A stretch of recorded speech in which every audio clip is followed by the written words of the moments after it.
Welcome to this tutorial for the default 747 in MSFS. The tutorial's from a runway start with engines on, and we've already planned a flight in the world map. A world map flight planning tutorial is linked in the description below, and there's a cold start tutorial on the end card.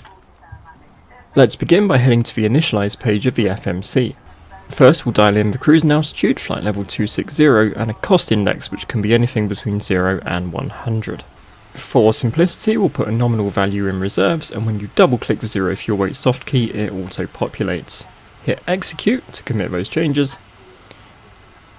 And now finally on the takeoff ref page, set our flaps to 10 because that's what they're configured to by default from a runway start. Double click CG to auto populate that. And you can see these speeds have been calculated for us. If we now head over to the legs page, we can see that the flight we planned in the world map has automatically been carried over to the FMC. As we scroll through, we notice discontinuity. To clear a discontinuity, copy the waypoint below it into the gap, hit execute, and you'll then get a complete plan from runway to runway as shown here. On the autopilot panel, first we're going to dial in our desired initial speed, which is going to be our V2 speed plus 10 knots. I'll also dial in our cruising altitude, so that is 26,000. Make sure that auto throttle is armed and flight directors are on, then hit LNAV and VNAV. Head back down to the FMC and commit the V speeds by clicking the soft keys next to them. And we are now ready to go. So we'll take the parking brake off and we'll move the throttles fully forward.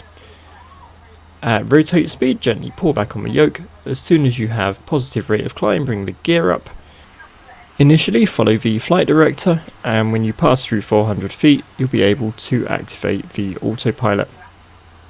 As the airplane increases in speed, decrease the flaps in degrees until they are at 0 or up. The airplane should now continue its automatic climb. As you climb, the airplane will occasionally level off to obey altitude constraints along the route. As soon as it has cleared those constraints, it will automatically resume its climb, as we'll see here. So first of all, it's leveling off.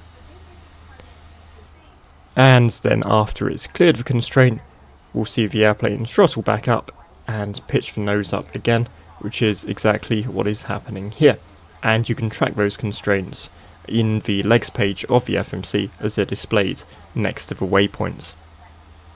As we continue to climb, as you pass through 10,000 feet, you can expect the airplane to increase its speed from 250 knots to your cruising speed. So we can see here it's going up to 319, and we can see our top of climb ahead on the navigation display.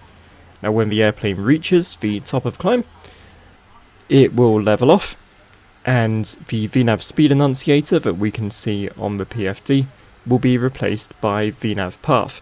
This is all completely automatic. We're just monitoring this phase of flight. Once we're at our cruising altitude, we can actually do a few bits of preparation for our descent and approach.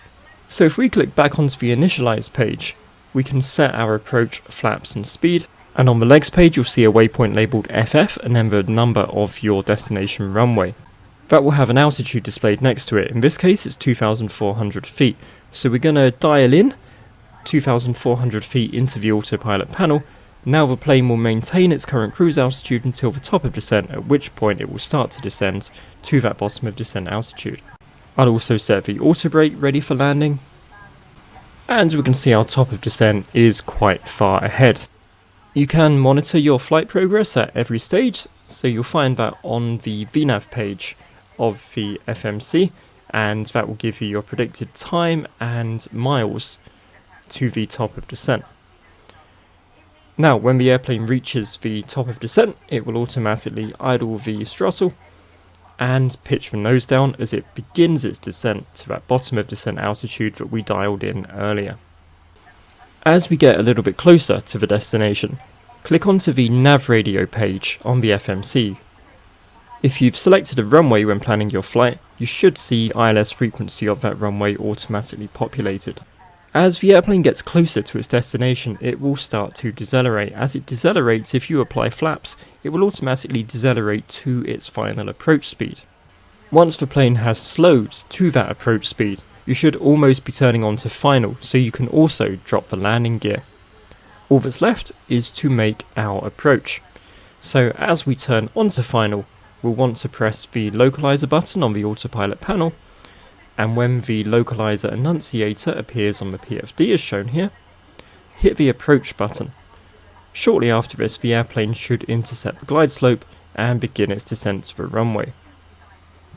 By default, the airplane will be configured for an automatic landing, but you can switch the autopilot off at any stage to make it a manual one. We've kept the automatic landing function on here, so you see land 3 displayed at around 1400 feet. The airplane then flares and idles the throttle just before touchdown. As soon as it touches down, open the reversers and the auto brake will bring you to a stop. You can return the throttle to idle at around 80 knots or so. And that concludes our tutorial flight. Thank you so much for watching.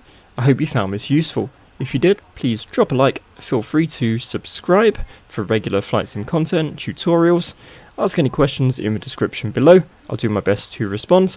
Take care and I'll see you next time.